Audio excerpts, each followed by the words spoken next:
So if you guys are tuning into this episode and you guys are listening, we just got some news that John Witherspoon passed away. Yeah.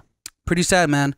If you guys don't know who John Witherspoon is, he's one of his biggest roles was on Friday. He played Pops. Yep, and then he was also the grandpa in Boondocks. Oh yeah, he was. Yeah, so he did a lot of great roles, man. Just to get into all of them, but yeah, man. He's in our intro, so you'll hear him. If you guys don't know, we have an intro bumper that you guys will hear after we do this next real intro, where you guys hear every time I'm in the kitchen, you in the kitchen. Yep. And a lot of people have always asked us constantly, like, what is that? Did you record that? Where'd you get that? And when I show them, like, oh, it's from the scene in the movie Friday, like.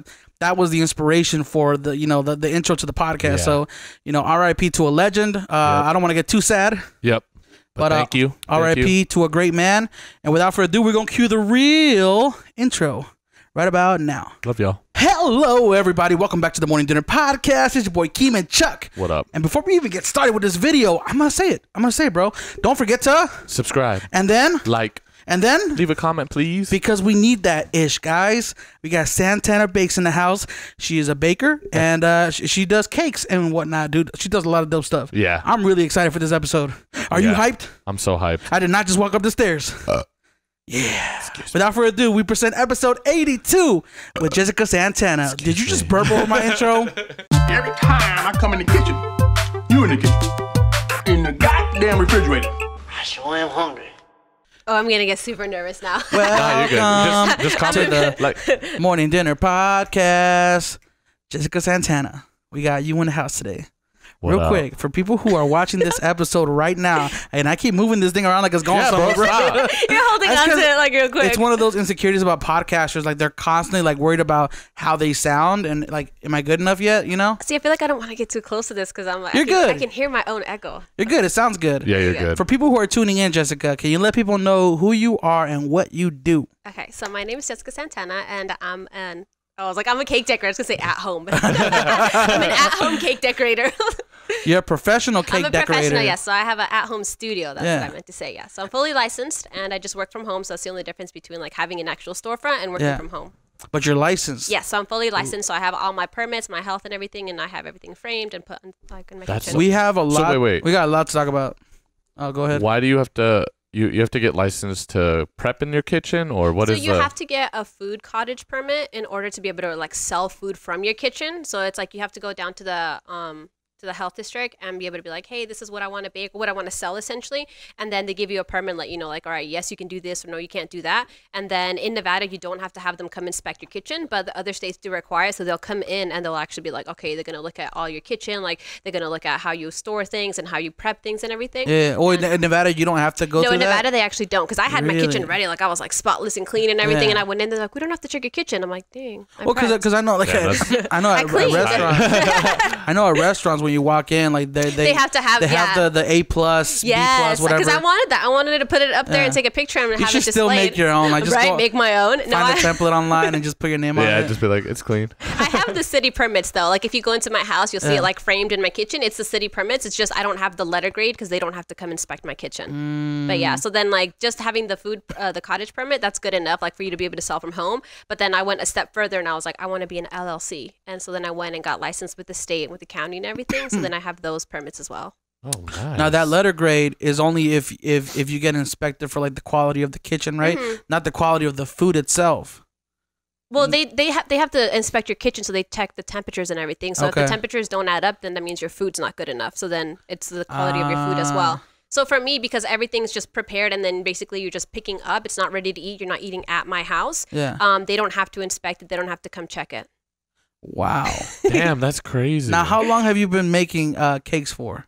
I started like in 2011. 2011. Yeah. Whoa. Okay, yeah, so you're for a while. So you've been doing it for a minute now, yes. right? What have you found has been like the most challenging part about creating your business? And your business is Santana Bakes, right? Yes. So it's on your last name when you did the LLC.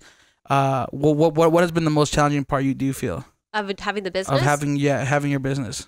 So far about cake decorating, it's just that it's always evolving. So as soon as you think like you figured out something or you caught onto a trend, it changes. And then you're like, okay, great. Now I got to learn something new or I got to try something new. Yeah. So that's like the hardest thing. And then just like owning a business in itself, it's just like having to keep up with like the taxes and everything. Like people that do hobbies, they don't have a lot of things to take care of because it's just like, oh, it's just a little side thing on the job. Yeah. And then having a business, you're like, okay, well, here are my tax records. Here is everything I've purchased. Here is my transportation, my like everything, all of that stuff has to be accounted for.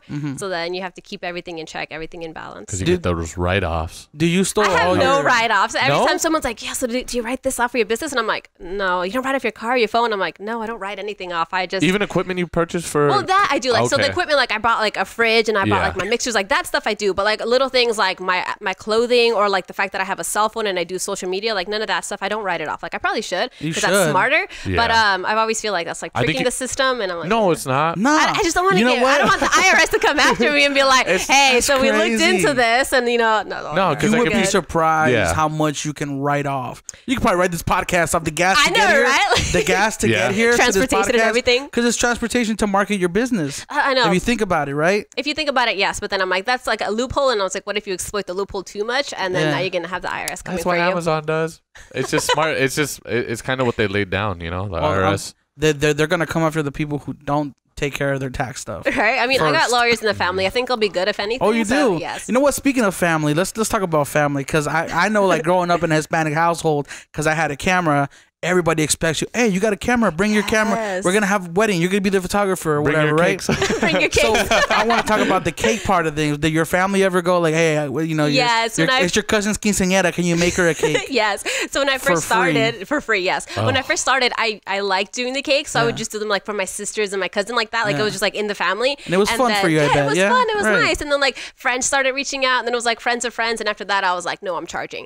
And then my family, like once they came to me, and they were like, oh, can I have a cake? And I'm like, well, I'm gonna charge you. They kind of like took a step back, and then I Yeah. was like, well, you know, my parents are like, oh, it's your Theo, you can't charge him. I'm like, no, yes, I can. Yeah. I'll charge him less, but I'll charge him. Well, because the thing is that it's not so much that you're charging them because they're family. Like it's not that. It's the fact that now it's not a hobby anymore, It right? takes time. It's a business. Yeah. You are busy with actual clients who are actually paying and booking Mm-hmm. you.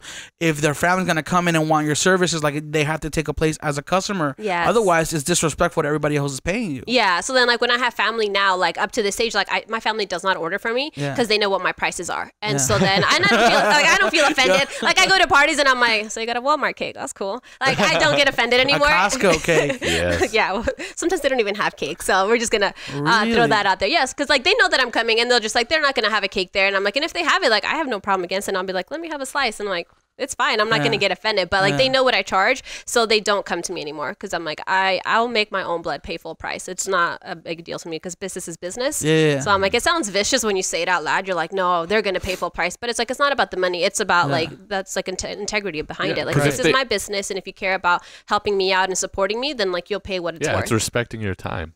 It's like if they don't respect your time, that means they don't respect you, and that's kind of Exactly. messed up. That You know, is. Well, It's since very since you brought it up, I want to hit this topic on the head right can you here. make a cake for my birthday? I'm like, You can get No. cupcakes. We'll talk about that. You had mentioned your pricing, right? It's a little bit more on the expensive side. Can you explain what like why are your cakes, you know, more expensive than the Costco or the Walmart traditional like $18 sheet cake? So I think like the main difference between like buying something that's store bought is that it's frozen. It's mass produced, it's frozen, and all they do is just like thaw it out and then slap some frosting on it, and that's it. It goes out the door. So it's like McDonald's. Yes, exactly. Dang. And so like with me, like with having something that's custom made, Yeah. so I have to sit there and I have to go through the consultation process with you. So I have to be like, okay, what is it that you want? What flavor do you want? What design you want? So that's taking up my time. So I have to sit there and design this whole thing for you. If you want something personalized, then I have to draw it out, do the sketch and everything. And then I have to go and purchase all the ingredients. So I have to get flour, sugar, butter, eggs, everything. That's like a different trips that I have to make to the store. I have to get boards. I have to get fondant. I have to get tools. I have to get materials. Like anything that I would need for your cake is taking up time, taking up money. And so then it's resources that I need. And even if you already have them, you have to charge as if you didn't already have Yeah, them, right? Because you're gonna need them on the next one. Yeah, so there's some cakes that like you'll look at it and you're like, okay, now I need a specific new mold for this cake exactly. And so it's like, well, am I going to be able to use this in the future, or is this like a one-time thing? You have to take that into consideration when you're pricing as well. And then, so like when you first start off like doing cakes, like I remember I charged very cheap. I was like, okay, well, it's going to be, and I would just pick a random number, like $40 for this or 60. I'll just, whatever arbitrary number came to my head, that's the number I gave out. Right. And then eventually I started piecing it together. I'm like, okay, well, it takes me 5 hours to do this or 4 hours to do that. And you kind of start going like, well, what do you want to get paid by the hour? You know, like that's like your starting base price. So how many hours do you think this is going to take? How much work is involved? And then you kind of start building up your pricing and going like that. So like now when I look at my pricing and I'm like, I was charging like dirt cheap when I first started. So there's cake decorators that follow me on Instagram now, and I'm looking at their prices and I'm like, you're giving that cake away. Like you're not even charging what you're worth, or let alone your time. You're just handing it out for free. And I'm like, let me help you. Yeah. Like you're charging a lot less than you really should be. So it's like, it's not about the money at the end of the day. It's about like knowing your worth and like being able to price from there and going up. So I know cake decorators that charge more than what I charge. Yeah. So I'm like, even people come, they're like, oh, you're expensive. I'm like, well, I'm in the middle as far as I know. I feel that's every like creative in any field. There's always those, like even with photography, there's always photographers like, yeah, I'll go ahead and I'll shoot your wedding for $200. Because I'm like, oh, I'm only gonna be there for 4, 6 hours, 8 hours, and then I'll send you your photo. Like they don't think about the process of somebody who's doing it as a business. Yes. And they need to make a certain amount of income in order to take care of their loved ones and actually pay themselves at the end of the day. So yeah, it's, have you found that it's like hurt you in any way? Like when you see somebody like, oh, I'll make you a cake for $20, $30. It's really hard seeing that, because you're looking at it and you're like, well, they're ripping themselves off. Like they're putting so much work into it, and and I know what it's like to have to be up 2, 3 in the morning trying to finish a cake, and you're stressed out. So it's like, there goes your mental health, there goes your physical health, and it's like, there goes away time from your family, from your friends, all these events. So it's like, you're charging what, $20, $30 for this product? You're gonna burn yourself out. Yeah, you're burning out, and it's like, it's not even worth it at the end of the day. And you're gonna stop doing it faster. Yeah, because you're not gonna love it anymore. It's gonna become a burden, and so you're sitting there, you're not charging anything. So like basically, you might not even cover the material cost, like what it cost you to actually produce this item. So you don't even get a profit. So even if you were like, I don't want to get profit, that's not what I'm in it for, it's like, okay, but now you're essentially paying them to make that cake you wanted to make. So even if you didn't want the profit, you're short on money now. So. Yeah. It's crazy. You got to be real with yourself and really like understand, like, yeah, it's your passion, it's your love, but you can't get paid for it, because I think, I've been through it. Keem's been through it. We charge cheap, but then it's like, okay, now this is really. I think everybody starts out though. You first of all, you don't start cheap. You start giving it away for free. Yeah, you start out for free, and then you start doing cheap, and then you're like, okay, basically I'm paying for this now because it's coming out of your pocket, and you're getting nothing in return. I've done that. Yes. I filmed a music video in LA for $200, and I'm like, wait a minute, I have to drive out there. Wait a minute, this is a multiple days. I have to stay somewhere. I have to pay for a hotel. I ended up paying for that video at the end of the day. I've done a couple cakes in California, and it's just like, but it's in like for family, so it was like, but you think about it, and you're like, okay, I have to drive out there. I have to do this, like all these external factors that you didn't think about. Yeah, all of that stuff has to go into pricing, and like that's the hard part. So I was gonna say, when you're like following trends or looking at trends, do you like go on Pinterest and stuff? No, Pinterest is so hard because they have like a million pictures, and I'll get distracted so fast. Yeah. So I'll start off with cake decorating, and next thing I'm looking at tattoos. So it's like Pinterest is just Pinterest is too wild for me. It's a little out there. But no, looking at like to follow trends, like you can kind of like Instagram kind of has like the hashtags. So I just like look at the hashtags, and you can kind of see like what the people that like within your niche, what they're doing, and it kind of goes from there. So like, what are some of the hashtags? The hashtags? Yeah. Oh, it's just like birthday cakes. Birthday cake. Oh yeah, that's gonna have like 100. Oh, I didn't even know. Like nothing. I didn't even know it was like a secret hashtag. Like no, there's no secret one. Hashtag XV7 some cake maker.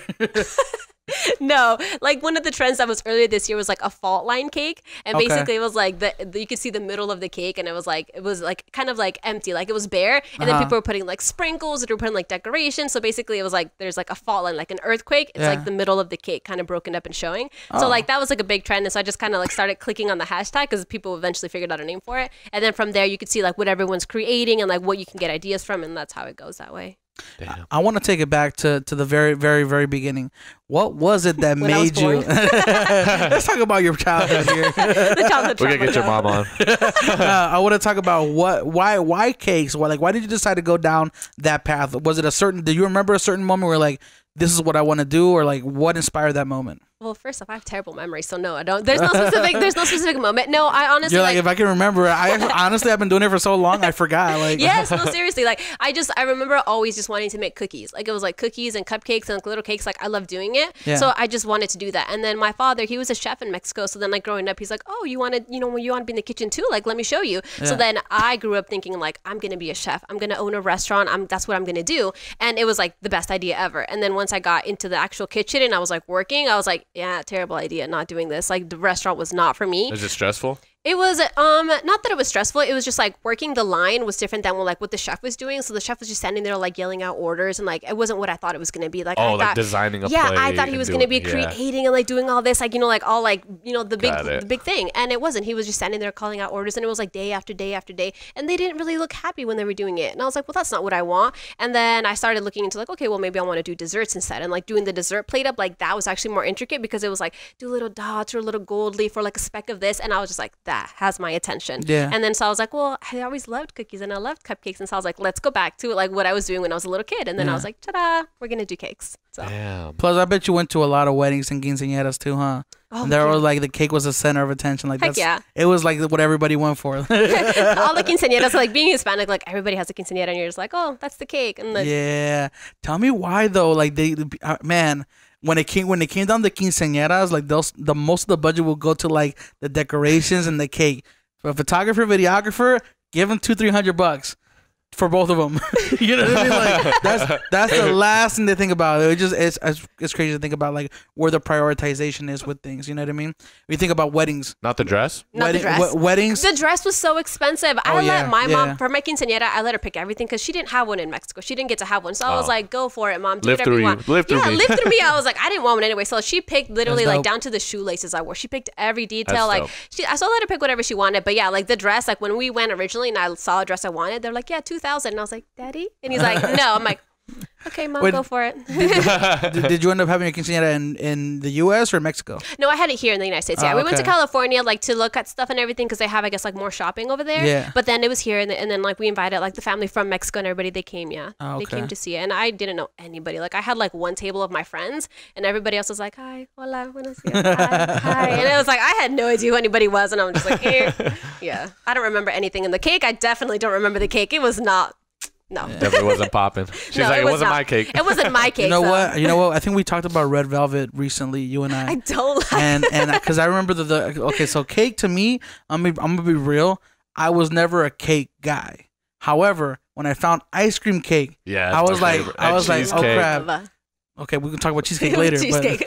I'm not allowed to make cheesecake. That's one of the things that I'm prohibited from making. Wait, what? Prohibited? Yeah, from the prohibidado? Yes, prohibidado. Remember from the at the beginning of the podcast when I started off with the cottage food permit that I have? Oh. So one of the things that you're prohibited from making is cheesecake. So it's like cheesecake, meringues, well, there's a couple of other things, like I can't remember off the top of my head. But yeah, so like I see a lot of like decorators that go in and they're like, yeah, we're making cheesecake bites. And I'm like, you're not allowed to do that. And then like alcohol infused item, like you're not allowed to use alcohol. And like, so how do you get that license to make cheesecakes? You can't, like not from home. Because like, so one of the things like about cheesecake is that it's like, it has to be controlled. It's temperature control. So like you have to keep it in the fridge. And since I don't have a kitchen specifically made for that, like according to the state, I can't make that. So I can't sell that because there's a potential that like I will make it and it won't stay within the temperature that it needs to be, and someone's going to get sick and die. But if you have one of them industrial kitchen so if I had well, I do have the industrial kitchen fridge. I have one at home, yes. But it doesn't, it's like you have to have like the actual entire kitchen setup. So you have to have like the 3-compartment sink, and you have to have the sanitizer, and you have to have like everything like that, and you have to have like your own kitchen essentially to be able to have that. Yeah, so no cheesecakes, sorry. Dang. That sucks. We were going to talk about cheesecake. Yeah. But you can make ice cream cakes or no? No, well, because not the style of cakes that I do. Like with fondant, fondant and water don't mix. So, not going that way. Tres leches cakes tampoco. Your like cakes no. are so nice. But not even for fun though. For fun, I'll probably do it for fun just to eat it myself, but like not to sell it for anybody. Okay, no. All right. Well, what I was trying to say was that correct you? This happens a lot. It's all good. But essentially, like the first time I remember biting into cake and going like, oh, this is some good cake was when I had red velvet, and then somebody told me down the road, like, hey, red velvet is just chocolate cake. But you told me that wasn't true. No, so red velvet is like, it's like a chocolate cake's like half brother. It has cocoa powder in it to make it a chocolate cake, but not enough. So then all it is just like a toned down chocolate cake with a lot of red coloring. and then buttermilk in it. But yeah, so it's not. It's like. So is it the buttermilk that makes it taste so good? Buttermilk does, yeah, because it's like it's that fatty in it that helps. That's like, what so, made like, the it butter. sound so good. I was like buttermilk. I don't even know what that is, but buttermilk. If you ever had buttermilk by itself, it's not good. Like if it's. Well, I mean, I'm thinking about the creaminess it might give to it. I'd imagine it's like the grease of a burger. Yeah, that's what I was like. Just the Ooh, it's like byproduct. bacon grease. You know, I was like, You eat a bacon Buttercream. burger, but not the grease off of it. Oh my gosh. All right, so we talked about working out of your home, right? Yes. Separating work-life balance. How has that worked out for you? Because I know, like, when we've had to work from home, like, sometimes it doesn't work out because it's like, there's your TV or there's your there's your couch, you're like, or there's 10 other things that are going to distract you. Like, how have you found working from home has been? Like, how have you found it? It's hard because you're at home, so it's like so easy to get distracted. So like for me, like I didn't have a TV in the house for the longest time because I just didn't want to have that distraction. Plus I don't watch TV, but I didn't want to have that distraction. So like if I'm at the house and I have my nephew and he's watching TV, I'm over there like, over there like baby shark did like, and I'm distracted and I'm looking at it and I'm just like I want to watch it. So then like for me I have to like I can't have that background noise. Most people want to have that background noise and I'm like no I can't because I'll get distracted. And then my phone's always there. So like I'm like what was that design? And I'll look at a picture. Next thing I know I'm on Facebook. And so it's really hard because like you're at home. So like when I'm at work and I have to do cakes at work, it's like I know that I'm on a clock. I'm paid to do this and I have to have no distractions. So I'm like go get it done. And at home I'm like I'm hungry, or let's have a snack, or let's go get something to eat. And so it's like it's a lot harder because there's no discipline. There's no one there to basically like warn you like, hey, you're low on time, or like no one there to hold you accountable for your time or what you're doing. So you could take all day. So that's when I come in. I'm like, yeah, this cake should have been done 5 hours ago, and now it's 3 a.m. and I'm like, let's get that finished. So it's a lot harder when you work from home because you're associating, like your brain associates like this is my house, this is my leisure, my comfort. And when you're at work, you're like, I'm getting paid, I have to do this, I'm following some rules, some guidelines. So it's a lot more difficult when you have to do it at home. Do you use any tools to like track your time or like any kind of like online resources to like to track my time? Yeah. No, because I get distracted. I just heard about from Sam. You remember Sam, right? The one who did our logo? Yeah. Samantha. So she does a lot of like freelance work for clients, but it's like online stuff. So she uses the website that actually tracks like her hours and everything. But the reason I brought up time was because I wanted to ask you about your pricing. When you bill a client or you charge somebody, do you bill based off how much time it's going to take you, like by the hour, or do you say it's this flat amount for this many like how do you price your cakes out? So I have a base price. Like I've built a base price over the years because essentially like okay, this is how much frosting I'm using for a 6-inch cake. This is how much time it takes to ice it, to do the fondant, to do the basic amount of work. So I have my base pricing. So I'll be like, okay, a 6-inch cake starts at let's say $75, and that's no matter what you get, that's going to be the price that I'm going to give you. And then from there, if you're like I want flowers, I want dragons, I want fire, I want whatever you want, then the price goes up. It's never going to go down. So you're never going to get a cake from me that's $50. That's not going to happen. Yeah. But will it go up? Yeah. So I have people that will order a 6-inch cake and it'll be $200 versus someone who can order a 6-inch cake and it's going to be $80 and that's it. Oh. So it just goes based on like what it is that you want. Is just like that tall, or is it by like diameter? It's a 6-inch circle, so they are 6 inches tall. All my cakes are 6 inches tall, but it's by diameter, so 6 by 6. Yeah, 6 by 6. Dang. 6 is this big.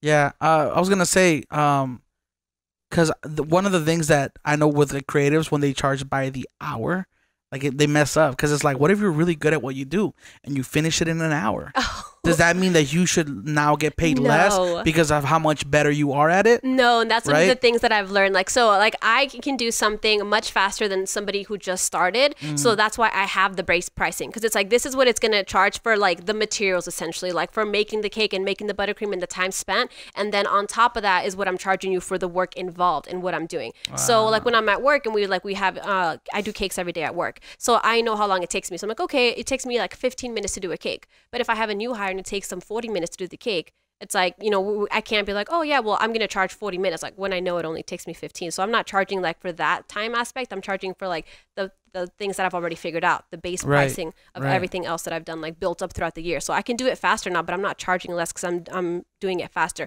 I'm charging more because now I've acquired new skills. Right. So people don't understand that you're charging for the knowledge that you've learned over the 6 or 7 or 10 years that you've been doing this. Yeah. It's like the meme or like that it was like a picture with like text on it, and it said like this guy came in and repaired something that this lady had been complaining about for months in her house, and he came in with like a hammer and 1 nail, took care of it, and he's like, here's a bill for $3,000. You charge me $3,000 for a nail?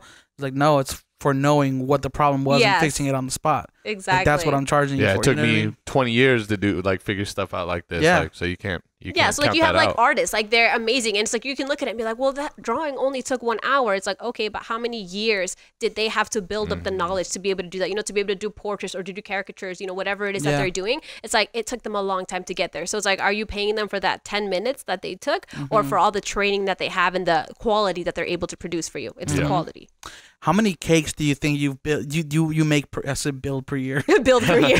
do you make per year? Like, do you think? So I actually keep track of everything. So I have like track, and usually it's like about 100 cakes a year that I do. And so yeah, so like some years it's been a couple more, and then some years it's a couple less. It just depends like on like if I have a lot of things going on that year or how busy we get, or how I get.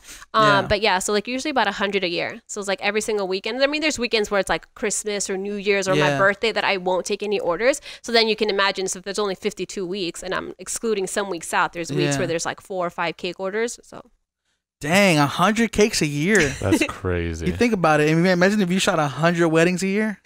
Yep. That'd be crazy. We're trash, so we make a lot of money though.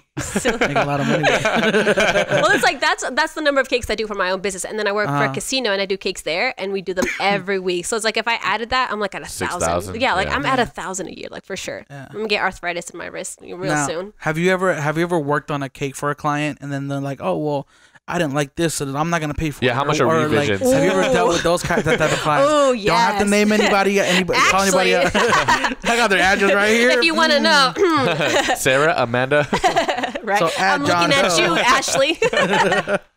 No, so when I first started making cakes, I actually had someone that they were like, no, do whatever you want for the wedding cake, right? And it's a wedding cake. Oh my God. And I She was said, just do like, whatever you she was want? like, yeah, do whatever. I trust you. And this is like my mom's coworker, I think. And this is like when I first started, like barely like my first couple months into this. And I was like, I that's had a this bad vision combo. of what I wanted to do. And it was like a 2-tier cake with like flowers and like whatever, some scroll work. And she sees it. She's like, it's not what I wanted. And I'm like, you didn't tell me anything. Like, how would I know what you wanted when you didn't tell me what you wanted, right? And she's just like not happy. And I started crying, like not in front of her. Like I pulled off to the side, 16-year-old me starts crying because I'm just like, I was so heartbroken. I really worked really hard and I stayed up all night and I thought it was like really pretty. And she was like, it's not what I wanted. It wasn't the color scheme I wanted. And I'm like, you gave me no color scheme, no design, no nothing. Like, how would I have known? So after that, like every time someone ordered a cake, I was like, what do you want? And I'm like, this is a sketch and I need a picture or something. And I'm like, I needed to have like, this is going to be exactly what you wanted. And like, I'd go over every single detail. And I'm like, we're going to get this down because I'm not having that ever happen again. So that was one instant. And then having someone come and like not want to pay for the cake, I had that happen as well. And that one was tricky because it was not the person who ordered that came. It was like the friends came and they looked at it and they're like, this isn't what we wanted. I'm like, it's not your cake. It's your friend. This is what they wanted. And they were trying to leave without paying for the cake. And I'm looking at them like, I will smash the cake into the floor before I let you walk out with it. Like, no, you're paying me or you get no cake. And they were adamant and they were like, no, we want this. And I'm alone. And I'm just like, great. Wait, they were trying to leave with the cake? They're trying to leave with the cake. They were like, we're not going to pay for it. We don't like it and we don't want to pay for it, but we're going to take it. And I'm like, that doesn't quite add up in my head. Yeah, it's straight. So roundhouse kick that cake out there. I was like, I'm going to be like, poop, my bad. Sometimes I wonder about people's logic. Like, how does that work? No, and so like I standed my ground and I was like, I'm not giving this to you. I'm not going to do it. So they just like sat there talking back and forth. And eventually I was just like, you want me to fix something? You want me to change something? So that like they wasted like an hour of my time just standing there in front of them. They were like, well, can you make the butterfly bigger or whatever? So I did. They watched me do it and they're like, are you nervous? And I'm like, I don't get nervous if people watching me. It doesn't bother me. It just annoys me because like you're breathing in my space. Yeah, it feels kind of like they're micromanaging you too. And I'm just like, cool, stand there and watch. But no, so then I did fix it and then they gave me the money and they left and I was like, never again. So now it's like every order has to be fully paid in advance before anything. Like you're not going to be like, can I pay the day of? No, you're paying me ahead of time. So do you do half deposit or you do full deposit all the way? No, so it's 50% deposit to hold the date and we call it a retainer because if it's a deposit, essentially they can get it back. And a retainer, it's like I'm retaining that money because you took my time and you took my, like, you know, all of my resources and everything. Yeah. So I take 50% retainer to hold the date. Hell yeah. And then 2 weeks before the event, everything has to be fully paid off. So if you don't pay it, then I just cancel your order and I keep the money that you put down. And then you do a video of you throwing the cake out the window. Well, I'm not going to make the cake. Oh, okay. They didn't pay for it. Why would I make it? She'll just keep I keep the retainer, essentially. That's so. how you know I'm trash. I'm at a point now where it's like, unless it's a big company that we work for, like I want to get paid the full amount. Yes. Way before. You have to, because that's how you avoid getting scammed. Because there's people that be like, oh, well, like, I'll just pay you like once you get here. And then you get there and like, well, I don't have cash. And can I pay you next week? And I'm like, no. Ooh. So I had someone try to do that. And like, you should reverse it. Or can I give you the cake next week? Right? I would try to that. But no, like I delivered the cake and I'm like, I have to charge for delivery. And they're like, well, yeah, just drop the cake off and I'll give you the money. I'm like, how are you going to give me the money if you're not here? So I stood in this party, like I knew nobody, and I was just like, just waiting around. That's and they're like, awkward, you can leave the cake here. I was like, no, I'm going to wait for my money. And the girl's like, well, I'm 20 minutes out. I was like, then I'll wait 20 minutes. And I just sat there waiting, and she finally gets there. And I was like, I want my money. And so no, like I really waited, because I was like, people try to think that they're going to gyp you. And it's like, no, it's not how. I'm not going to wait around for that. So I was like, I need to get paid ahead of time. And if you want delivery, like I send invoices now. And I'm like, you pay this invoice. If it's not paid, you get nothing. And so. I have a terms and contracts too that they sign. So I was like, yeah. You got to take care of yourself. Yeah. Who do you use to send your invoices through? Square. Mm-hmm. Oh, okay. Yeah, so it sucks because they take like a percentage of it. So all of them do. So like everyone keeps telling me like, oh, Stripe, use Zelle. Squares, yeah. Yeah, but so like people use Zelle or Venmo or like the Cash Apps. Yeah. And I feel like those are not like, I don't trust them, because then someone could be like, well, I sent you the money, and you have to sit there and like dig through what it is. And like the thing is, like if they send you the money and you like, it gets accepted. I don't know how Zelle works, but it's like they just send you the money, right? And so it's like you're sitting there and you don't realize the money's in your account. Now you're liable for a cake order that you weren't even aware of. Yeah. So it's like for me, I have to send you an invoice. I have to give this to you, so I know that I'm holding myself responsible for this cake order. Like I'm aware that I'm sending out an invoice. If it doesn't get paid, it gets canceled. I don't have to worry about it. But it's like if I have people just sending me money, I wouldn't be able to keep track of it. It would be too much. Yeah, you need an assistant. You would need to tie. You want to be the assistant? No. I do have some free time coming up. Really? Are you good with numbers? Sorry, then. I was gonna say, because you would definitely need to have like the invoice tied to the actual payment. Mm-hmm. That's why I use Invoice to Go. I haven't heard of that one yet. It's I think it's like 100 or a year. 100. I was like, you're paying? You pay them? A year, yeah. What is it? What does it do? It wasn't that, and I was like it's $80 or $100 a year, something like that. But it lets you basically create unlimited invoices, and it uses like built-in templates. And then also when you send it to them, it lets them pay through PayPal, Stripe, or like whatever the payment options are on there. And you can send deposit notices, and you can send reminders. So like if you send it to them a month in advance, or these are your payment dates or whatever, like it lets you, and in case you're not there to track it, it'll send them an auto reminder like, hey, don't forget Square to pay. Does that, though. Oh, it does? Yeah, Square. So that's the reason why I like Square, because it has all of that. So it sends them an auto reminder, letting them know like, hey, your invoice is due in a week. And then it sends them like after the week is over, it's like, hey, your invoice is overdue. It starts letting them know that they haven't paid it. And it lets you know as well, because it sends you whatever they're receiving, I'm receiving it as well. Does Square have an app? Yes. So damn, you're getting screwed, bro. Hold on. Square is free. Hold on. Square is free. So I'm like, continue. But does it let you put your logo on there? Yes. I'm just kidding. Okay, hold on. I know where you're going with that one. Wait a minute. Continue. Go. But I'm listening. Does it create pie charts based on how much like money you've made and put it all together in graphs? It has all the graphs. Yes, I have graphs. For real? Yeah. We have to talk after this. I got a code you can use that gets us both like $1,000 without like free. You don't get $1,000. They don't take the charges. The fee for $1,000. You are getting $1,000 at that point. Yeah, seriously, because they charge. I do. Honestly, what I do is like I just send them a 5% charge if it's through like all that stuff, because I've done it where like you'll charge a client $1,000, $2,000, and that 3%, it's 3.1% plus 30 cents or something like that. And it adds up. And then you try to do the math in your head, and you send them a bill for like an extra $20-$30, and it ends up charging $42. I'm like, okay, so now instead of me getting the amount, now I'm short, and I just got to eat that. You know what I mean? I mean, you should do that, because like like it's like a resort fee. Mm-hmm. Is it? Well, see, the thing is, like, also it's a convenience fee, dude. When you go to the 7-Eleven, not 7-Eleven because they're bigger than that, but you go to some of these gas stations, and then 35 they charge you 35 cents to swipe your card at the pump and inside. Well, 35 cents is not that much, though. Like, thinking about it, I know I cut you off, sorry. No, but like 35 cents is not a lot. But like when you look at it, so like when I'm doing cakes and I'm having $300-$400, and so I have to sit there and I'm like, okay, well, Nevada tax is what, like 18% or 1 point whatever. But look at the percentage. Look at the percentage, though. You're paying 3.1% off of $100, $200, $300 for your order. versus you go to 7-Eleven and you're only buying $5-6 worth of things. That 35 cents is a higher percentage of that $6-7-8. Yeah, that's true. You know what I mean? So yeah, but it's like it's hard for me to like explain to somebody like, okay, if I tell you like your cake's gonna be $380, you're like, all right, $380, and you get this invoice and it's set $425. You're like, what the heck? You told me $380. Why am I for $425? What am I gonna tell you? Oh, that's the Nevada tax fees, and that's for using the app, and that's for like, you have to kind of like, how are you gonna explain this to the guest without making it sound like you just want more money? So like when I could tell them like, okay, like delivery's gonna cost you more, they understand that. Okay, delivery's an extra fee like that. Okay, I can understand that. But if I tell them like, well, for paying online you're gonna get an extra $20, I can't really validate it at that point. And then not everyone has time to come down and pay in person, and I don't accept checks, so it's like, you're not sending me a check. So not everyone can come down and pay in person. So it's like, well, you either have to bite the bullet and be like, all right, I'm gonna have to charge, like just lose that fee and just pay the invoice and that's it. Or you're gonna have to try to explain to people why you're charging them an extra $20-$30. Because what's a resort fee for? That's for like maintenance. I say do it still though. I just can't find myself explaining it to people because it's an online fee. That you just let them know this is how much I get charged to make a transaction, so I bill that to my clients. Or you could just not charge them that amount and just raise your prices a little bit more. That way, So if you normally charge $300 for a cake, charge $315 now, and now that fee's taken care of, and you don't have to worry about it. Yeah, because I wouldn't be mad, because I don't get mad at the resort fee. I'm like, maybe it's for something. Yeah. You know what I mean? Maybe it really is for.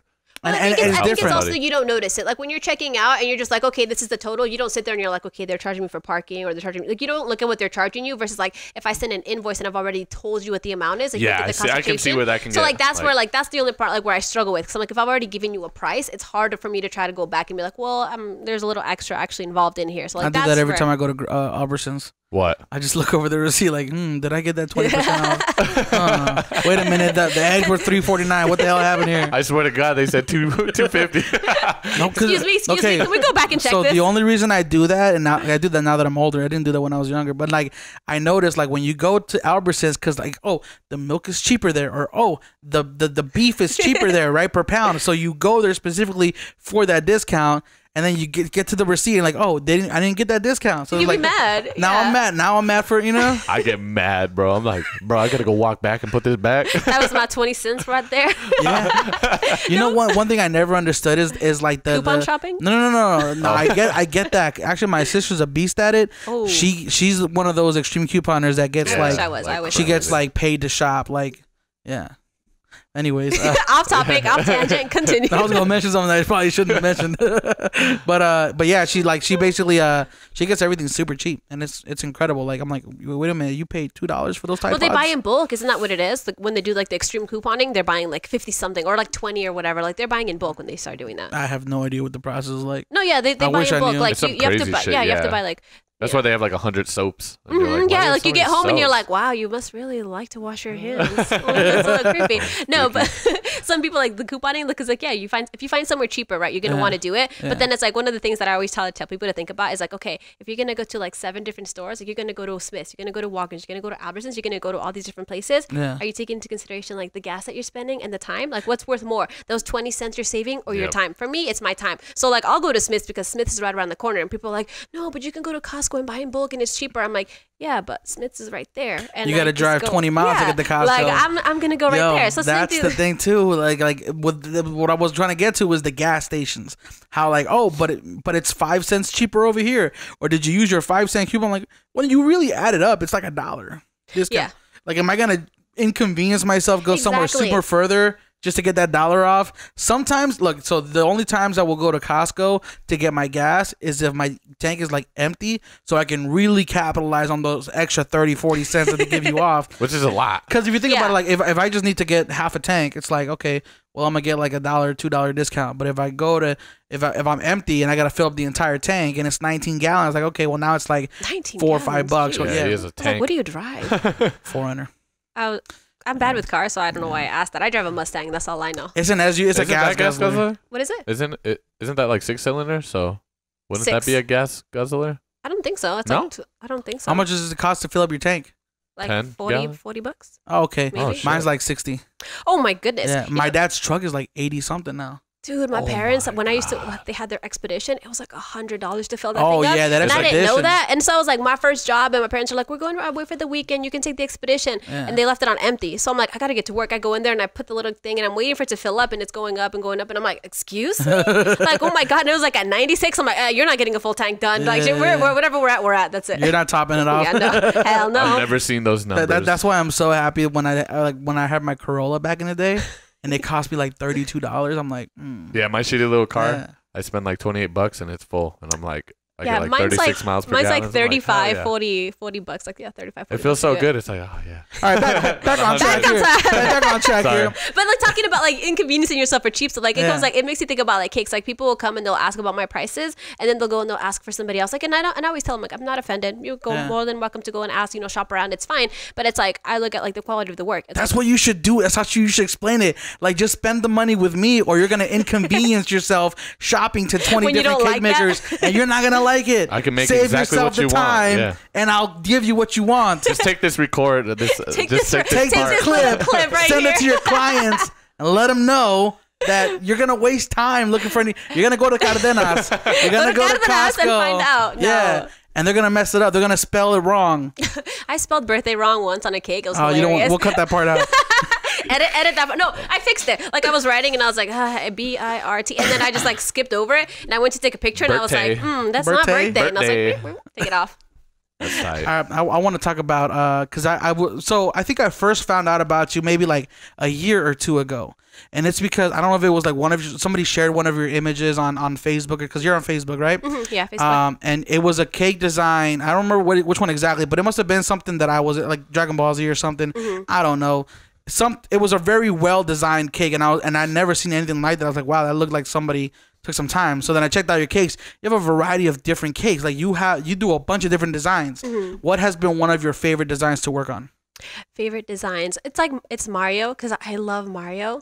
And so Okay. then like it was like whenever I did one of those, like I did like a cake and it was like had all the little sculptures on it. So it was Yeah. like Mario and Yoshi and like all like the little bombs and like everything was on it. Yeah. So like I went through and like you spin the cake around, I had like all the designs, and I'm like, yes. And so then like, and then wedding cakes, I love Here, wedding cakes. I'm gonna show Chuck. I thought you were gonna show me. I was like, I made it, right? I'm gonna show you the cake that I like, like. no, but I've made so many. Sometimes I honestly do forget which one I made. I'm like, oh crap, what is it that called is again? mine. Is Fondant? it how do you say it? Fondant? Yeah, people try I to be almost like said fondue. fondue. No, fondue is cheese. Yeah, I was like, isn't it fondant? It's that Justin But- Bieber song. Something Yeah. about some fondue. I don't know. Did you ever make a flash cake? A flash cake? Yes. Yeah. I've seen Okay, hold on. That's the Alright. cake I remember. Flash? It was a flash one. And I remember researching you again because my brother's birthday is coming up at the end of the year, and I was like, "Who made that cake?" I was like, Me. and I couldn't remember. I couldn't remember the name of your company. I was like, "Shit!" my name. I'm like on Facebook typing in flash cake, Flash trying to cake. find the image, and I finally found it. I don't have it on me right now, but yeah, you had made the flash face on the cake, and I think it was like a 3-tier cake or I something have like no that. idea. I've made so many cakes. I'd have to look at it to remember which one you're talking about. But like, Dude, so dude. usually Oh, it's here, like hold on. that's why I have the consultations. Right there. Oh yes! Oh, that one was so cute. I remember that That's one. so tight. Yes, I it's didn't like, see and that that one's one. actually a mini cake. Like it's like tiny. Like it looks like it's big in the picture, but it's actually like this big. Like, well, I mean, it's tall, but like it's tiny. I'm gonna try to Because that Sonic one was so tight. The editing, too. I'm gonna try to put the picture up on the screen because this is Yeah, that'd be Oh, tight. yeah, like, I Or was like, maybe where you does could the just thing link like it on the choo? Instagram or You just something. put it in your face. Just It's like when the YouTubers they go like, if you click up here or like somewhere in this general area. Yeah. Is it too bright? Yeah. I can lower the yeah. brightness here. Okay. Well, don't forget about it. Forget about it. Right there. How's that work? So do you are you good at drawing? Am I good at drawing? No, that's the funny thing. I'm not really that good at drawing. It's like But you have a I do steady like hand? yeah. So like I just Okay. do like sketches, and so it's like someone came and they're doing the consultation, and they were like, "Oh, you can't really draw that well." And I was like, "Excuse Damn. me," like that. She was like, "It was rude," and I was just like, "Well, damn." And she's like, "Well, the cake's gonna look better though, right?" And I'm like, "Yes, sorry, I can't draw. Fuck. Like I'm Bro, not." look at that. a That's Freddy master. Krueger, bro. Yeah. Oh, Freddy I love Krueger. that one. That was fun. I love it. I could just look at your cakes all day. Yeah. All day. I'm Because like, they're Yeah. they're so so fun to look clean. at. Thank I you. like that cleanness Thank about you. them. I work really hard. And it's funny because like I like really, really sharp edges. Like that's like one of the things I work at the hardest, like to get like that super sharp, like razor cut edge. And there's some people that are like, yeah, I don't like that. And I'm like, What? So they like smooth and yeah, rounded, like they want the rounded edges, like that's more cartoony. traditional. And I'm just like, anyways, I'm gonna do what I want, but continue. Is that a big like fight in the community where it's like you got cake makers who like those rounded edges? Yes, because rounded is more traditional. Like, I just like sounds like the dumbest thing, but like rounded is like traditional. That's like how all cakes were. And then like over the years, everyone's like they want these really sharp, crisp edges, and it's like working on like how to perfect those edges. And I'm just like, yeah, I'm OCD about it now, and I'm like, I want that perfectly sharp edge on my cake. Because I used to watch those cake making competitions, and some of those people are crazy. I've actually never watched those shows. Really? Like, it's funny because like I auditioned to try to be on them, and then I'm sitting there like, fuck this shit. Right? Wait. So what show was it that you? Because we talked about it before the podcast. Yeah, Yeah, which one? What show was it? It was like Buddy Velastro's, like he had like the cake boss, like he had those shows, and so like it was like it was another cake decorator in Vegas, and they reached out to me, and they were auditioning and they wanted a partner, so they reached out to me, and we went through all the rounds of interviews, and like we were meeting up with them, we were doing these challenges, we were doing all this stuff, like it was all the interview process, and at the end they were like, yeah, you just didn't make the final cut, and I was like, why? I was so excited, and so then I tried again like a few years later, and it was like the same thing, like just didn't pick me, and then just earlier this year I tried again, and it's just like I do the whole interview, and I'm just like, am I not dramatic enough? Like, do I need to be like crazy Latina to pretend or something? Like, what you need for me for like? We've talked about it with artists who have performed on American Idol. Yeah. Like sometimes you need like that crazy backstory. Like, have you seen? Yeah, you haven't seen Key and Peele, have you? Like the yes, I know. Skits? Yeah, have you seen that skit where like he's like auditioning for some dance show, and he's like, well, did you know my daughter's blind? You know, yes. and my daughter takes care of her. Yeah. her daughter's blind. You need to have a sob story. Like, and they were trying to do that. Like, they were like, so the one earlier this year, like they were trying to make it just like what was the hardest thing you did this year? And I was like, have a breakup probably. And then like I'm like, you don't want to get sad. And she was like, no, it's okay. You can release the emotion. I was like, no, if this is gonna be on national TV, like I'm not talking about that. Did it make you depressed? Yes. That's literally what producers will do. Yeah, like they want that. The meat. Yeah. So then they're like, oh, like what was so hard? And I was like, oh, I've lost some friendships. They're like, talk about losing your friends. And I'm like, yeah, talk about them dying. Right? Like, we talk about the cakes, right? I'm like, no, let's talk about something else. And they're like, well, how was that? Like, how did it impact you? And I was like, that's with everything, though. You know what I mean? Like, that's even with like YouTube videos, like the videos that pop up are the clickbaity ones. Yeah. They have to get your attention. Like, it's drama. That's why actually, I don't know if you heard of Mr. Beast. Have you heard of him? He's a big YouTuber. I love that dude. He's a big. Okay, so before the only people who made it were like those prank YouTubers and those vloggers who were creating drama. But he started going viral for a different reason, because there's two different types of viralness that you can do: the shock value, the shock dramatic value, or the he's doing such a great impact on this world that I have to share. This is something that's so good, I have to share it. Right? It's sorry. It's happened multiple times. Yeah, you're good. But so what he does is he'll do videos where like giving $100,000 to nobody Twitch streamers, like streamers who have like 2 subscribers. He'll go on. There's like, oh, here's $1,000. Here's $1,500. Can you do this with your character, and I'll give you $1,500. Like, he just does that, and one of his most recent. You know what? You should hit him up. Yeah. But so one of his most recent viralness things has been he's trying to plant 20 million trees. 20 million. So he did this like whole campaign with the company. I think it's called Arbor Trees, Arbor Foundation or something like that. And I think they've got, the last time I checked, there was over 10 million. Yeah, because Elon Musk, I think, put in 1 million. Some other dude put in 1 million. He's the king of viralness. He'll tweet like, wonder if at Elon Musk or at Jack from Twitter will do something or see this, and they'll see it and like, oh, here's 100,000. And every dollar plants 1 tree. Oh wow! So yeah, so that's amazing. It's just tight because it's just he gives away so much. Like I don't know who he really is, but every video I've watched, like he just gives away. No, that's awesome. I mean, like if you have it, like share the wealth. Yeah. He had mentioned in an interview with Casey Neistat, he said that his dream before he dies is just to make a ton of money, millions and billions. And then before he dies, just give it all away. Yeah. I mean, that's good. But like the only thing about that is like, when you give out to organizations and you have those that are like really shady and you don't know where the money's going to. So like that's the hard part, because there's people that are embezzling the money or like they're putting it to things that aren't. And see, that's what sucks. Is like there's just so much other variables in the system that like people just don't understand. And I get it too. You shouldn't be hung up on it too much, but it's still like, fuck, I hope it goes in the right hands. Right? You know what Like I mean? you think about that because you're like, every time like I wanted, like I have long hair and I'd be like, I want to donate my hair, you know? And then they're like, oh, like there's so many organizations. I'd be like, well, we need like 8 inches or 12 inches or like however many inches they need. And then some people are like, well, they charge for the wigs. And I'm like, well, if I donated my hair for free, why are you charging? And then they're like, no, well, like this is only like the wigs are like $300-$400. And I'm like, I gave you the hair for free. What are you charging for? So it's like you think about it and you're like, well, is this really an organization that I want to donate to? Is it, or you know, like what are they really doing? So it's it's like when I try to join the military. It is the labor. No, I looked into it. It's like when I try to join the military, and they're like, "You got to lose some weight, sir."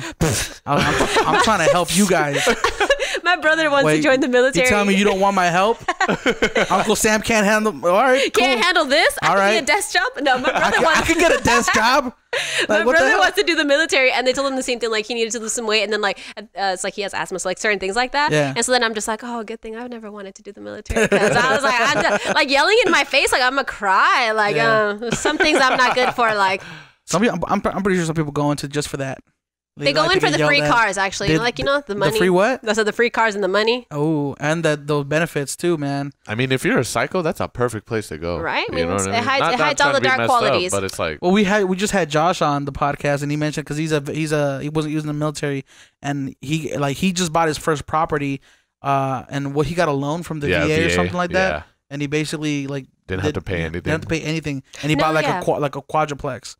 Must be nice. Yeah, I had a friend. He's military, and there's like all the benefits. Like they when they get married, like they get benefits, and like they get like the housing is different and all this stuff, and like the money that they get, and then it's like by location too, like where they live at. Like if they live in California or if they live in New York City, like everything like it varies and everything, and they get a lot of money, and then like the VA helps them out, but there's obviously the downside because you got like the mental health if you get deployed. Yeah, that's why I feel bad. I'm like, damn. Dude, they're at almost 12 million trees right now. Ooh, planted. Nice. So make sure you guys go to teamtrees.org. That's where you guys can donate. That's me doing my part. Well, no, I haven't donated yet.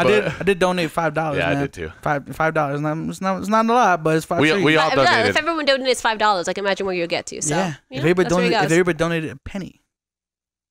No, you can't. Maybe not a penny. It's $1, that's real cheap. Well, no, think about it. How many people are in America? 270 million or something like that. Yeah.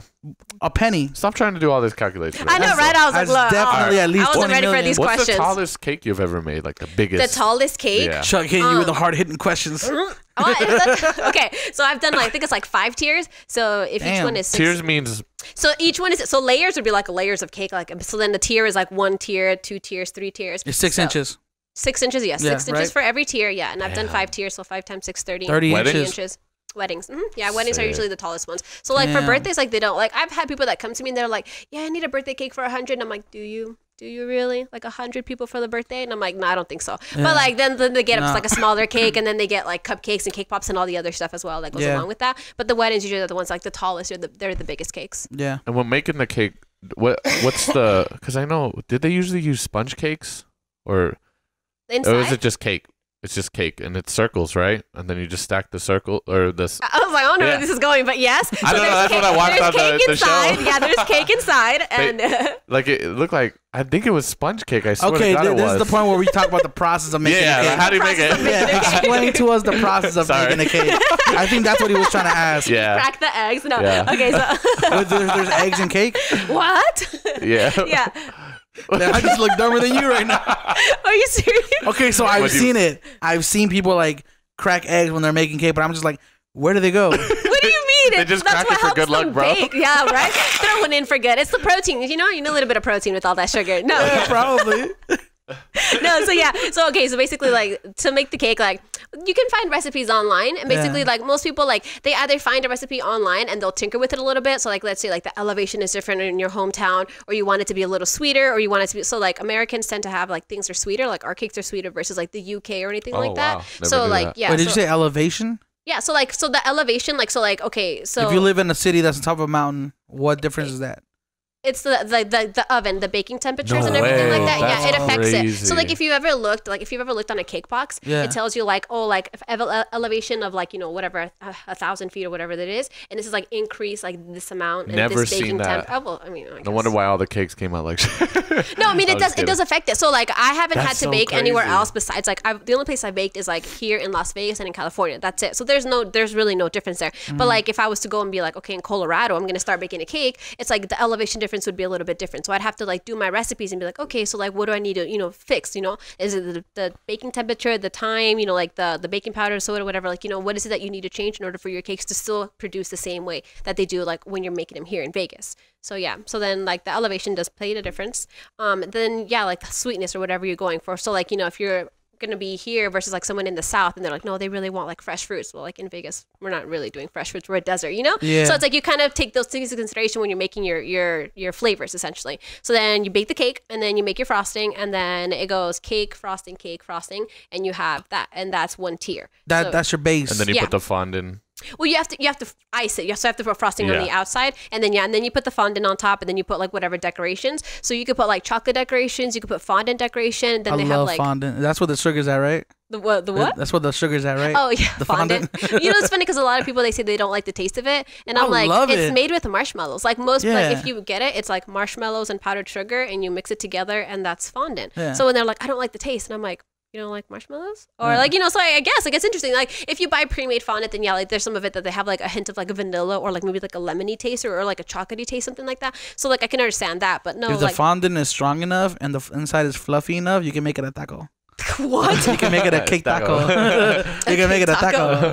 The fondant will dry out. Like if you leave it out, the fondant gets hard. So like if you ever see like pieces on top of a cake and everything, it's just like, or like little sculptures, like it's just fondant that's been dried out. Oh, wow. Cool. They don't make cakes like at Costco and with fondant, do they?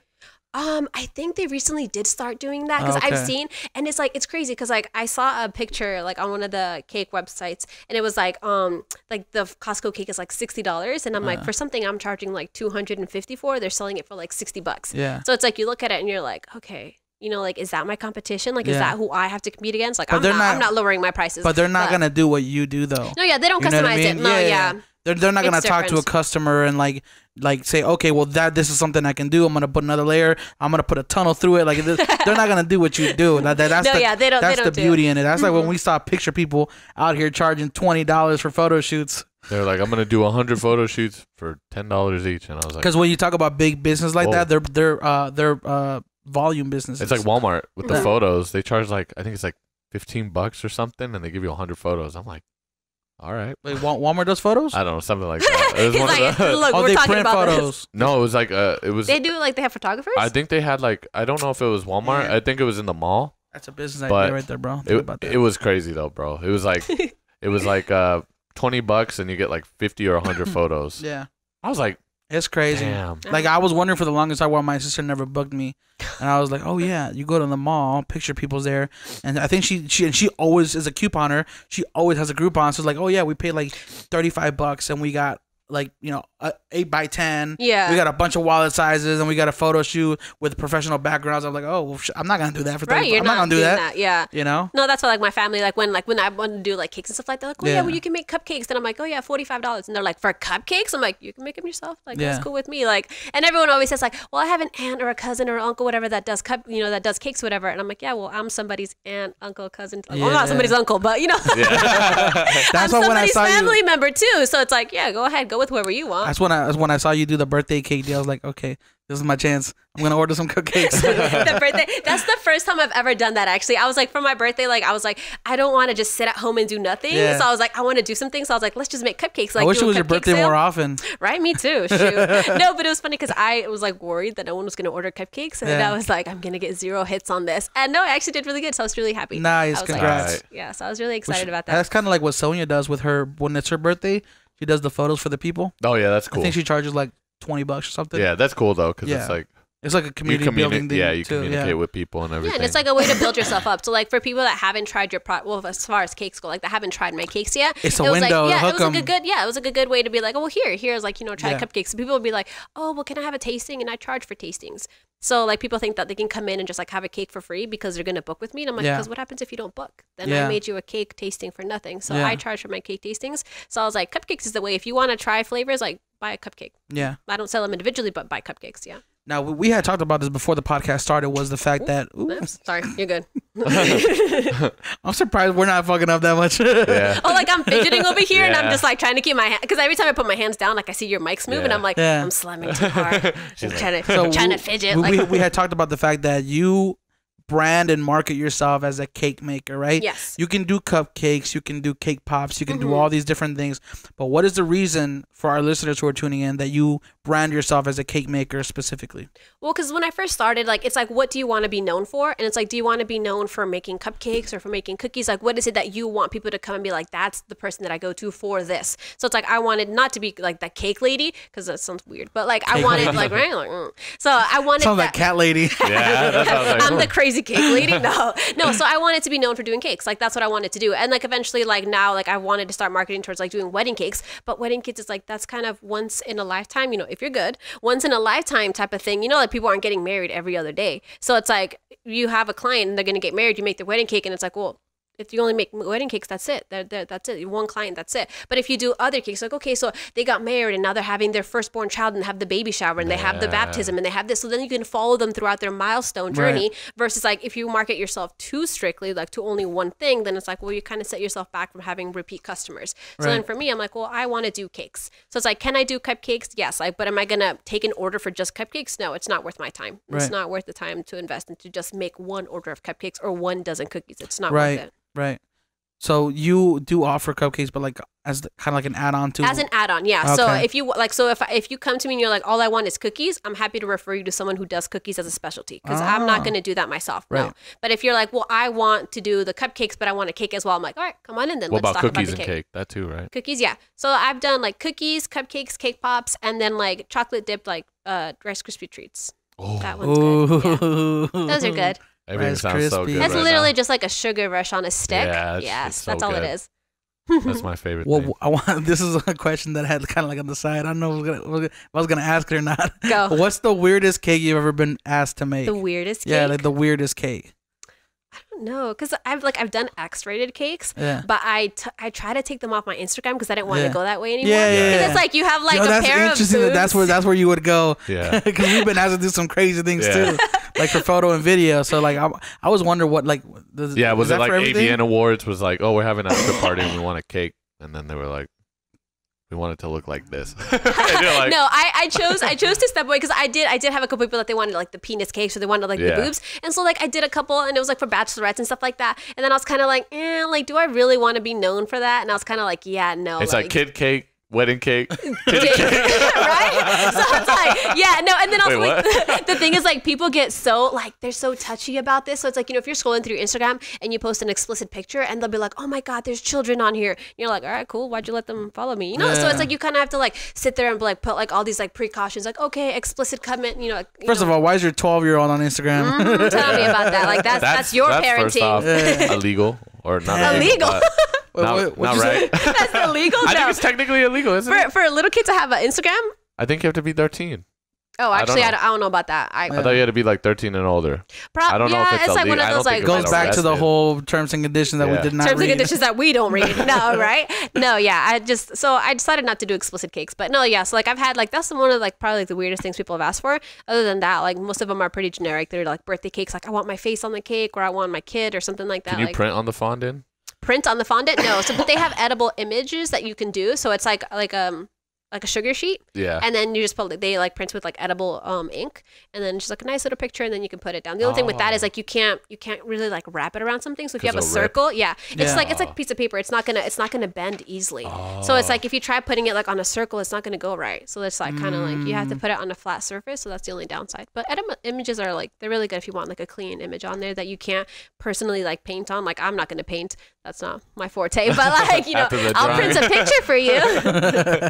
Okay, so another thing was CBD. Have you ever thought about infusing CBD, or are you not legally allowed? I'm not allowed to. Okay. So you actually have to get permits for that. You can do it from home. You can, but you have to get permits. And I get that question asked all the time. And they're like, well, can you make like some pot brownies? And I'm like, I can.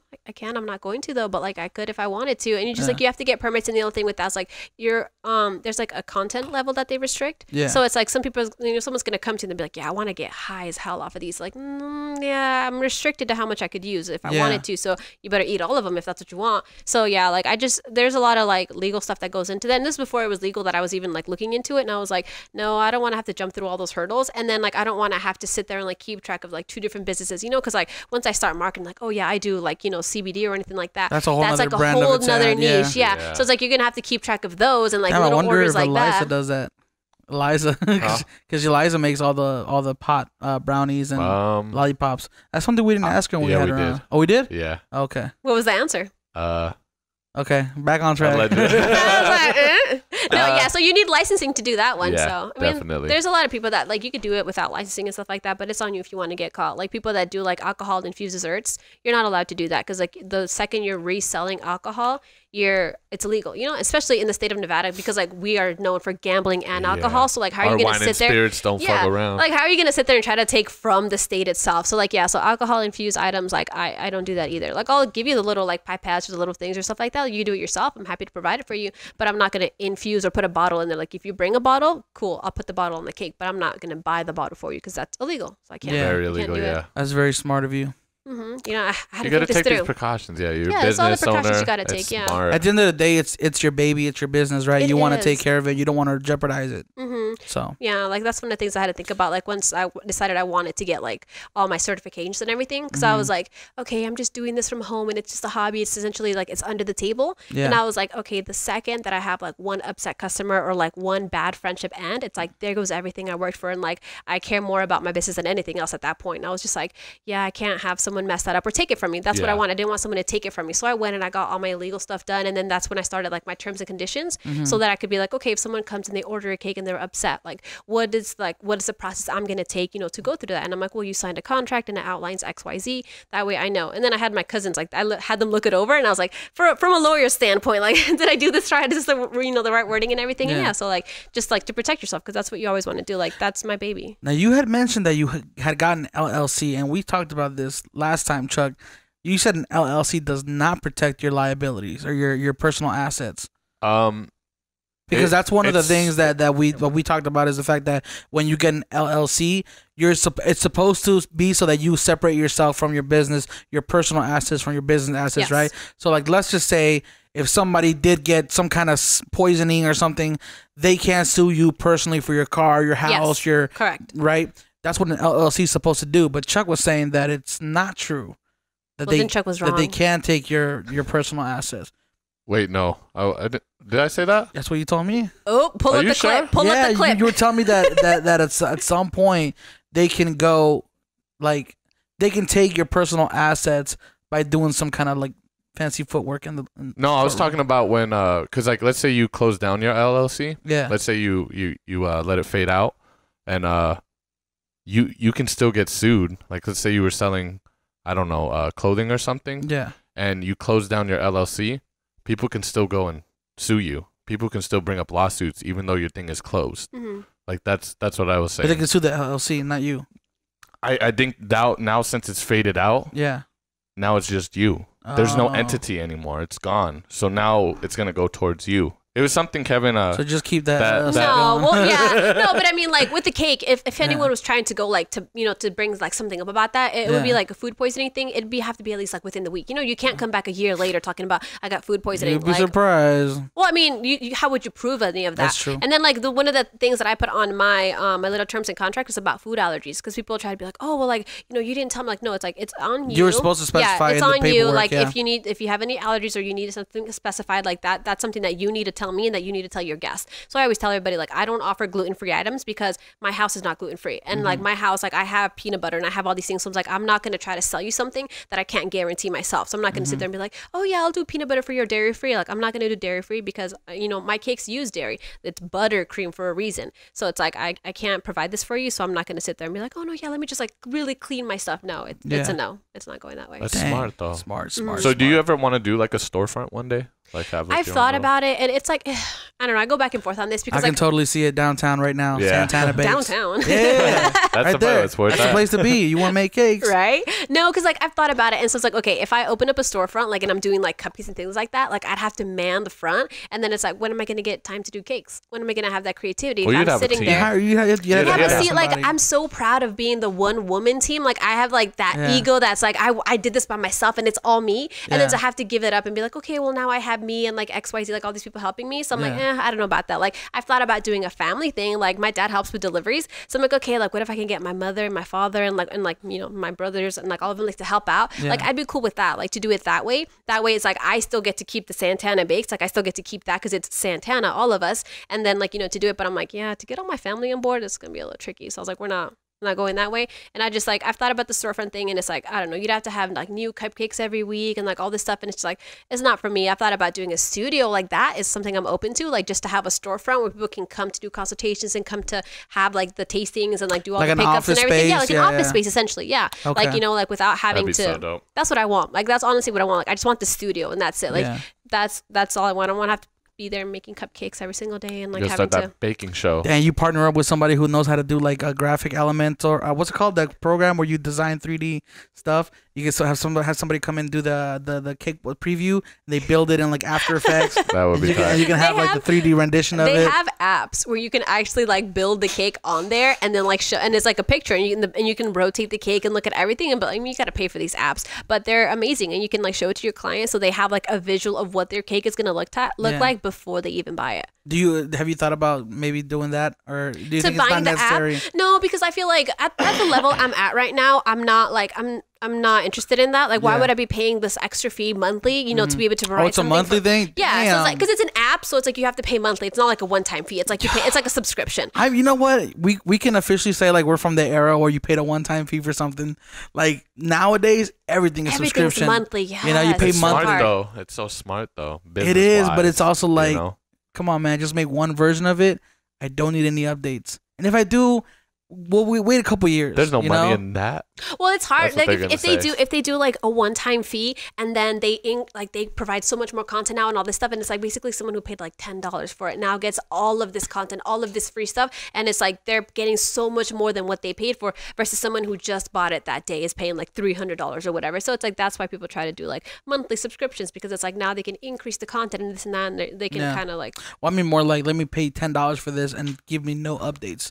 A Oh, well, standalone then thing. A standalone thing, because Yeah, it happened in recording studios. Like some people like who ran their recording studios for 20, 30 years use the same software with no updates. Because if they updated their recording software, then they had to update 40, 50, 100 pieces of Yes. audio equipment. That's what I was about to say. You know what I mean? So sometimes people just want something that they can use as a tool. Like if you buy a hammer, you don't need to pay $20 to buy that same hammer the next year because now it's like, oh, it's got a better grip or it's got a rubber thing on it. You know, like.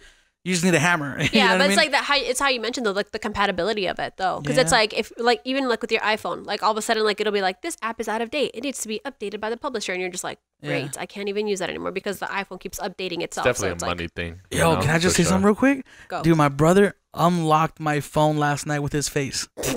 What? My brother unlocked. No way. Yeah, Rocky, bro. He had my phone. I said, bro, again. See? I know you say bro. I've heard I him say said bro, bro. and I'm waiting for the moment I say it. I'm like, bro. Yeah, man. So he unlocked my phone. Like we were at my friend's house. He just grabbed my phone, opened it up, and it unlocked. And then I was like, whoa, you tricked You guys my look phone. similar? Apparently, according to the iPhone. They look pretty similar. But here's okay. But we don't look the same though. We Definitely look, not. We have some features But where it's like angles. You know, if you're sitting there, and you have like a double chin all of a So sudden. I thought so too. So then I grabbed his phone. It didn't work. Nope. You didn't do the angle. That's I did. I tried all the but different real quick, angles. do you have that one setting on where you can like wear sunglasses still? It's like easier detected. Because that's what I have on. So mine's like super easy to detect me. But they say like be I don't careful. have the facial recognition, and like I for some reason my phone reset itself, and now it has like the fingerprint recognition, and it's annoying because like if I'm at work and I'm like, you know, I'm wearing gloves because I'm at work, and someone like, texts me, "Can't and do I'm like, and I have to sit there and be like, what's my code? And I'm like, my code is like 7 numbers, and I'm like, And then my boss comes around the corner. What are you doing? I'm like, got caught. Every single time. She catches me all the time. She's like, really, Jessica? But I'm a supervisor, so it's like, she's like, just don't let them see you. And I'm like, they know I'm texting. Yeah. Everybody knows. Like, they know I'm doing time lapses at work. Like, I have my phone propped up, and boss is like, what are you doing? I'm like, recording. So like, they're like trying to walk around me because like no one wants to be in the video. I'm like, you guys, it's a time lapse. It's gonna go super fast. No one's gonna see your face. Like, unless you're standing there for like 20 minutes. Like, no one's gonna see this. And so she'll just be like, where's the phone at this time? And I'm like, it's right here. Like, so she asked me where it's at now because I'm like, I'm always recording at work. That's dope though, that you can do time lapses at work. Like, first, honestly, I don't think she knew I was doing it, and then eventually she caught on, and I'm just like, she hasn't said I can't, so I'm just like, well, the day they told me I can't do it, I'm like, I'll stop, obviously, but I'm like, She get like a GoPro with like a magnet mount. I wanted to. And just mount it to like. I wanted to do that at work surfaces. And just be like. Yeah. I recently got like a little setup like to do it at home, and I couldn't figure it out. She wanted to walk into work with a vlog setup.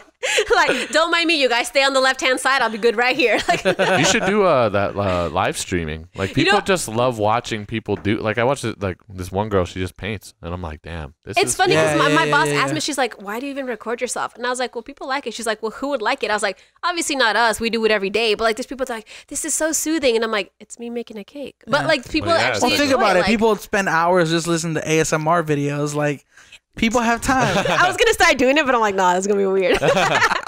Not to some people. Yeah, but I'm saying, like, even if you took like a Saturday afternoon or something, or Sunday afternoon, or Monday afternoon, or Tuesday afternoon, y'all wanna see me do a cake? ASMR cake making. Oh my gosh! So you just hear the fondant just. Nah, because when I'm like in the middle of doing a cake and I'm like getting stressed out, I'm like, fuck. Like, you're gonna hear like in the background, it's gonna be a little some of that. Like, that's gonna be the morning dinner collaboration. That's gonna be the morning dinner collab right there. Yeah. We're gonna provide all the microphones and we're just gonna let you cook. Do it. Oh my god, do it. I'm just like gonna be in the kitchen. I'm gonna start dropping everything. Hella loud. Like, just say ASMR. My bad. All right. One of the last things I want to talk about, because we did hit the hour and 15-minute mark, was the process of ordering a custom cake from you. How does the process look like? So the process, basically, I don't answer any DMs or like direct message or anything like on social media because I can lose track of those really easily. So like, I don't have a personal Instagram. I only have a business one. So any of my friends and family that want to send me like memes or anything like that, they'll send it to my business account. So then it just and it just gets like all these messages get lost. So I do everything through email. So I do not provide my phone number either. So like, I know a lot of cake decorators like, yeah, well, just send me a text. Like, no, I'm not gonna have you text me at 3 a.m. So everything is done through email. So basically, you send an inquiry and it just says like, hey, I need to know the date of your event. So I'll be like, okay, December 1st is the date. Okay, how many servings do you need? I need 20 servings. And then what is it for? Is it a birthday? Is it a wedding? Do you have pictures of what you have in mind? So it's like certain details that I need to know. Yeah. And then I can give you a pricing through email, like in case like I have a lot of people that come from out of town to do weddings, so I don't have to meet with you in person. I can get a lot of the information from the email. But then if it's something like you're like, well, I want something specific created or I have a specific design in mind and I don't have pictures of it, then I need to meet with you. And I'm only available in the mornings because I have a full-time job. So then I set up the consultation and it's free. I don't charge for consultations, but I do charge for tasting. So people be like, oh, well, can I taste the cake as well? If you pay for it, you can. But if you're just going to come for the consultation, then that's it. And then I do the whole sketch. I have little fake dummies and I tell them like, okay, this size will feed this many people. This one will feed this many people. And then I go based on like, this is what I would recommend for you. Do you want something big or small or different? You know, you tell me and we gauge it from there. Yeah. And then I give the pricing and then that's where the whole setup starts. That's pretty smart and intuitive, because if you think about it, somebody who takes the time out of their day to go to your place of business to look at cakes, they're obviously emotionally invested into what they want for the cake. So it's not like you're getting a Costco shopper who's like, oh, I just want a sheet cake. They're more invested when they do the They know when they walk through the door that they want something that's good enough and the quality, they want the quality to be there, right? It's because they're emotionally attached. That's pretty genius. Do you offer bookings through your Instagram? Yeah, so Instagram actually has a new feature they put up where it's like to book a consultation and it takes you to the Square app. So the Square app has like consultation and so it gives you like the time frame. So it'll tell you like I'm available Monday through Friday 7 a.m. to 10 a.m. and you have to book within those time constraints. And then it doesn't provide you an address because since I'm from home, I don't just want my address free? On the website. The Square thing? Yeah. Yes. Oh, dude. Square offers like you can book appointments, you can send invoices, you can keep track of all your stuff. I pay $15 a month for Acuity. But because they have the Squarespace integration on the website, if you go on my website, you can book a photo shoot through Acuity, And just do and it it through charges Square. them. Just do it through Square. Honestly, like I have it. Like yeah. So if it links through I'm about to Instagram. get on Square right now. Let me send you the code first, though. Okay, send me your we're code. gonna get money on that one. No, but yeah. So like I do it everything through Square. So Square books it books your appointments, and then obviously like it sends them an email, lets them know like, hey, you booked something XYZ. Here's the information, and then I email them as well, let them know like, okay, well this is like the location, and please make sure you're not late, and then bring anything with you like pictures, color schemes, like if you have like anything I need to color match, or if you have like flowers or anything like something you want to put on the cake, bring that with you, and then yeah, that's and then I set it up. Nice. You ever done a Bitcoin cake? A Bitcoin? A Bitcoin cake. You ever heard of Bitcoin? No, like someone paid with Bitcoin? No, like an actual Bitcoin cake. No. You about to have the first. That's what I want for my birthday. You ain't gonna Chuck. get it. So you gonna buy it for me? No, hell no. What the hell? All right. Bitcoin hits $1 million. Well, that wraps up this podcast. Thank you for joining us. Thank We're gonna you go. So random. We're like on 10 different topics. We had to hit that, random. He always has to hit crypto Yeah. in the conversation. I try to make it so like this is our 82nd episode. Yes. 82nd episode, and almost in every single episode I mentioned Bitcoin. Yeah. I was like, you're just trying to find wordplay, like how to put it in. Like, so anyways, Bitcoin. How do I get this in Before there? we wrap up, Bitcoin, how was your day? Bitcoin. All right, so we're gonna put all your information in the description down below. Sweet. Where can people find you online though? I have Instagram and Facebook. I think that's it. I do not have Twitter. I think that's only it, right? I have a website. Yeah, so I have a website, I have Instagram, and I have Facebook, and it's all Santana Bakes. So Santana_bakes. There you go. What about the website is santanabakes.com, right? Yeah, santanabakes.com. Okay. No underscore? No underscore. There's no underscores on websites, bro. It's www.santanabakes.com. There's dashes. You want to bet on that? There's dashes. He's gonna find one. not. He's gonna find one. Jeez. I was just seeing if you're gonna going to be like, oh. We're gonna put all your information in the description Thank down below. you. Thank you for joining us, Thank Jessica you. Santana. We enjoyed having you on the podcast. so much. And for everybody tuning in, thank you guys for tuning in. We'll catch you guys on the next one. Every time I come in the kitchen, you in the kitchen, in the goddamn refrigerator. I sure am hungry. Thank you guys for watching that episode number 82 of the Morning Dinner Podcast. Before we let you go, though, if you didn't already, please subscribe, and then, comment, like. Yeah, you guys like that little thing we got going on, huh? Yeah, all right. I like that episode, man. What did you learn from it? Bro, I learned so much. Like I learned never what knew. fondant was. Yeah, I thought it was fondue. I was like, oh, wait. Fondue is cheese. It's always interesting seeing who we have on here, man, because there's always somebody with a different background. No, 100%. And they do stuff that's just completely out of our field. And it's still tight, too, because they're creatives. Yeah. So they still go through the same, like, stipulations It's that we dope. do. It's dope seeing that they struggle with some of the same things, like invoicing, finding clients, getting charging. How do you price yourself adequately? And yeah, it was a good time, man. So dope. I'm really excited, and I hope our viewers take a lot from that episode.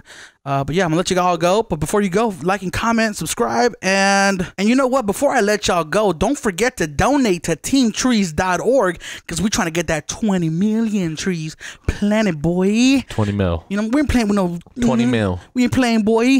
20 mil. 20 mil. Give $1. I give $5. Y'all can give $1 though. I only gave. No, I gave 5 because that's all they had on the site. But you know what? Don't forget to like and subscribe before you go give that 5. Yes, you know what I'm saying? please. We'll catch you guys in the next morning Morning dinner. dinner.